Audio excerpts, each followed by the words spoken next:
জীবন চলার পথে একটা কথা সারা জীবন মনে রাখার চেষ্টা করবেন।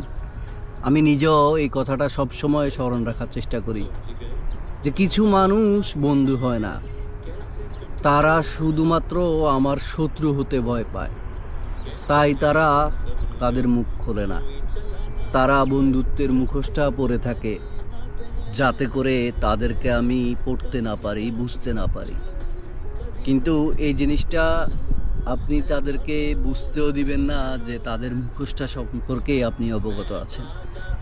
তারা আপনাকে যে ভয়টা পায়, ওই ভয়ে তাদেরকে থাকতে দিন, যাতে তারা নিশ্চিন্তে থাকে যে আপনি তাদের চিনতে পারেননি। আর এই সুযোগে তারা আপনার ক্ষতি করার চেষ্টাও করবে না ভয়ের কারণে। আর আপনিও যদি মনে রাখতে পারেন যে আপনি তাদেরকে চিনেন, আপনি মুখোশ চিনে গেছেন, ওই মুখোশগুলোকে কখনো এমন কোনো সুযোগ করে দিবেন না যে তারা আপনার উপর ঝাঁপিয়ে পড়তে পারে।